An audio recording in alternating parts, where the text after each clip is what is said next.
Deməli, əziz şagirdlər, fikrimdən çıxıb necə olubsa yorğunluqdan diqqət eləməmişəm. 38, 39, 40, 41, bir də 52 nizahını verməmişəm.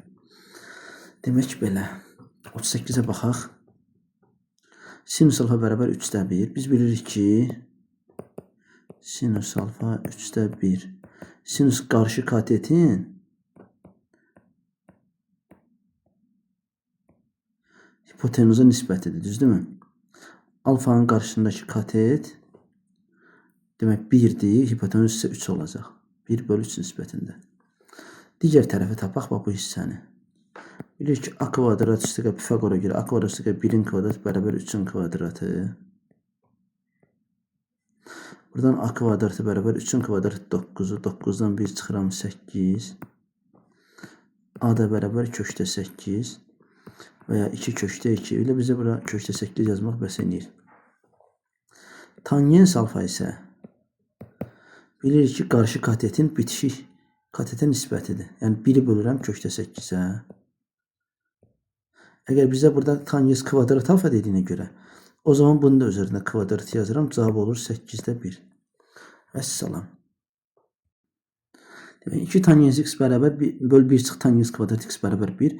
Bax bu tangens 2x-in üstüdür. Yəni tangens 2 alfanın. Demək oldu tangens 2x bərabər 1-ə. Tangens x bərabər a tənliyində x bərabər a tangens a üstəgəl pi k olduğuna görə k da daxildir z, yəni təməli.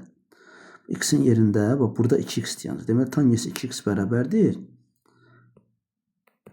Arc tangens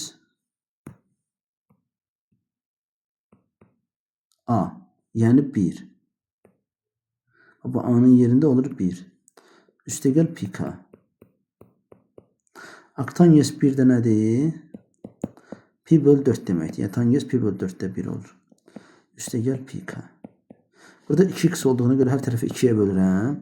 Bu böldüm 2x. Pi böl 4-ü 2-yə böləndə olur pi böl 8. Pi k-ı da 2-yə böləndə elə pi k bölünsün 2 olur. Cavab nə variantı oldu? B variantı. Oturacağın radiyası 4 cm olan konusun yan səthinin sahəsi 36 pi kvadrat santimetr olsa konusun doğranı tapın. Konusun yan səthinin sahəsi düsturu budur. O da bərabər verib bizə 36 pi. L də konusun doğranıdır. Onu tapalım. R 4'dür. Burada bunu həll eləsək, pi'lər getdi. R vur L, yəni 4 vur L bərabərdir 36. L də bərabər 36-nı böldüm 4-ə, cavab elədi 9. Deməli 41-də isə 3 4a rəqəmi, yəni 3 rəqəmli ədədi 3-ə tam bölünürsə a-nın ən böyük qiymətini tapın. Bilirik ki, rəqəmlərin cəmi gərək bunun 3-ə bölünsün. 3 üstəgəl 4 üstəgəl a bərabər 7 üstəgəl a. 7-nin üzərinə neçə gəlsə 3-ə bölünər. Məsələn 7-nin üzərinə 2 gəlsə 3-ə bölünər. Olacaq 9. 7-nin üzərinə 5 gəlsə 7 üstəgəl 5 12 3-ə bölünür. 7-nin üzərinə 8 gəlsəm 3-ə bölünür. Deməli a-nın ən böyük qiyməti 8. 7 üstəgəl 8 bərabər 15. 15 3-ə bölünür. Deməli a bərabərdir 8-ə. E variantı. Demək bir də səhv eləmirsə 52-ci sual qalıb. Ona da baxaq. Allahın köməyi ilə bitirək. Deməli belə. Verilənlər verilib. İstəyirsən 11-ci həddi tapaq. A11 bərabər sual. Belə bir düsturumuz var. AM bərabər SN çıx SN çıx 1. Məsələn A2 bərabər S2 çıx S ayağında 2 çıx 1 olanda 1 olur. Məsələn A3 bərabər S3 çıx S2 olur. Məsəl üçün A4 bərabər S4 çıx S3. Bax A4 S4 çıx S3 düzdürmü? 4. Bayısın ayağında burada 4. Burada da bir rəqəm kiçik. Diqqət edin bura. Deməli S9-dan, S10-dan S9 çıxanda olur A10. Demək bu A-nın üstüdür. 16.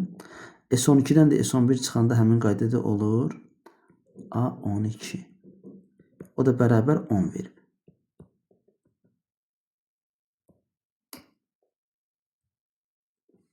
Bizə deyir A11-i tapın. A11 nəyə bərabərdir burada? Hər bir hədd özündən bərabər uzaqlıqda yerləşən həddlərin cəminin yarısı, yəni ədədi silsilədir. A11-in ətrafında nə var? belə deyildi. Bir arxa tərəfində, sol tərəfində A10'dur.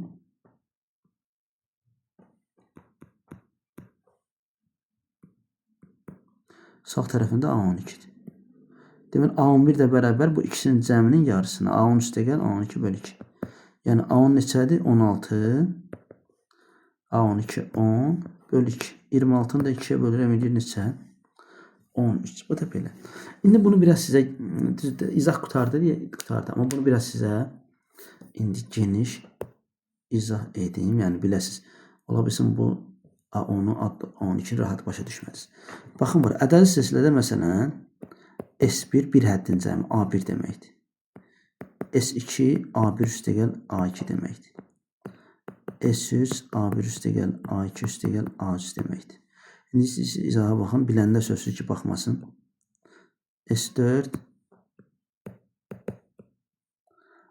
A1 üstə gəl A2 üstə gəl A3 üstə gəl A4 və s. və s. yer. Baxın indi bura. İndi S2'dən çıxıram S1'i. Məsələn bundan bunu çıxanda A1'lər gedəcək, qalacaq A2.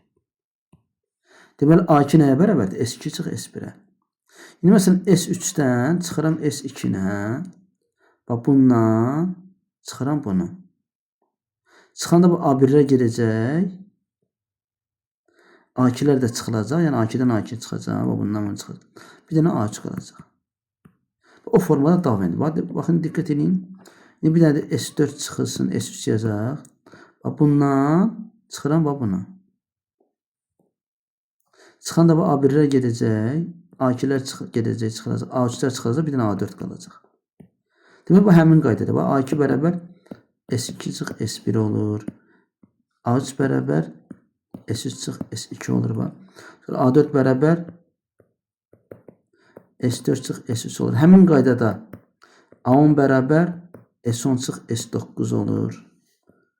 A12 bərabər bir balaca buranı boşaldaq.